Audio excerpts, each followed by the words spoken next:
Praise lord. దేవుని ఉన్నతమైన నామమునకు మహిమ కలుగునుగాక. ప్రభు పేరట మీ అందరికీ హృదయపూర్వక వందనాలు. ఈ ఉదయకాలము దేవుని వాక్యాన్ని విందాం. ప్రసంగి గ్రంథము 3వ అధ్యాయము 1వ వచనము. ప్రతి దానికి సమయము కలదు, ఆకాశము క్రింద ప్రతి ప్రయత్నమునకు సమయము కలదు. ప్రియులరా, ఇక్కడ భక్తుడైన సొలొమోను గారు రాస్తూ ఏమని సెలవిస్తున్నారంటే, ప్రతిదానికి అంటే ఏ పని చేస్తున్నా, ఏ ప్రయత్నము చేస్తున్నా, ప్రతి ప్రయత్నమునకు, ప్రతి పనికి ఒక సమయం అనేది ఉన్నది.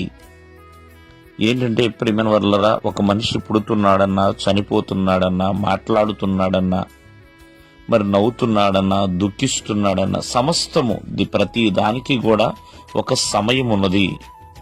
మరి దేని కాలమున సమస్తము కూడా సమకూడి జరుగునట్లుగా దేవుడు అలా నియమించి ఉన్నాడు.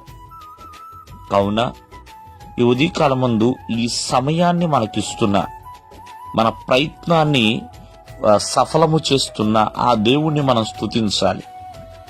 ప్రతిదానికి సమయం ఎలా ఉన్నదో ఆ సమయముని మనకు అనుగ్రహించిన ఆ దేవాది దేవునికి స్తోత్రములు చెల్లించేవారిగా ఉండాలి.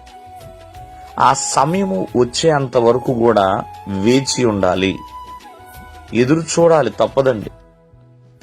ప్రతి మనం అనుకున్నప్పుడే జరగాలి, నేను ఇప్పుడే అనుకున్నాను కాబట్టి అది సఫలము చేయబడాలి, ఆ ప్రయత్నాలన్నీ కూడా నెరవేరాలి అని కొంతమంది అనుకుంటూ ఉంటారు. అలా కాదు. ప్రతిదానికి ఒక సమయం అనేది ఉన్నదండి. ఆ సమయం వచ్చేంత వరకు, ఆ పని సఫలమయ్యేంత వరకు కూడా ఎదురు చూడాలి. అప్పుడే కదండి ఆ ప్రయత్నం అనేది ఫలిస్తూ ఉంటుంది. కాదు నాకు ఇప్పుడే కావాలంటే ఎలాగండి? ప్రియమైన వాళ్ళారా, చూడండి, యేసుక్రీస్తు వారి భూమి మీదకి ఎప్పుడు రావాలో అప్పుడు మాత్రమే ఆ దేవుడు అతన్ని తన ప్రియకుమారుని భూమి మీదకు పంపించాడండి. కావున ప్రతి ఒక్కరు ఆలోచించండి. మరి అంతేకాదు, మనకి ఎప్పుడు పడితే అప్పుడు దేవుడు ఎలా పడితే అలా ఉండాలి అని అనుకుంటే కాదండి. ఒక్కోసారి ప్రార్థించిన వెంటనే జవాబు రాకపోవచ్చు, దానికి కొంత సమయం పట్టొచ్చండి.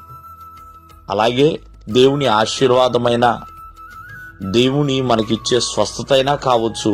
ఒకసారి స్వస్థత కొరకు ఎదురు చూస్తాం, లేకపోతే ఒక ఉద్యోగం కోసమో, వ్యాపారం కోసమో, గర్భఫలం కోసమో, ఇలా ఎన్నో వాటి కొరకు మనం ఎదురు చూస్తాం. సమాధానం కొరకు ఎదురు చూడొచ్చు, కానీ ఓపికగా ఉండాలి.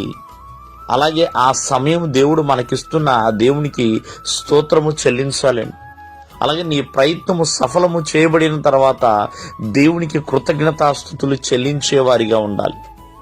కాబట్టి ప్రతిదానికి సమయం ఉన్నదని మనము జ్ఞాపకం చేసుకోవాలి. దేవుడు మిమ్మల్ని ఆశీర్వదించును గాక. ఆమేన్.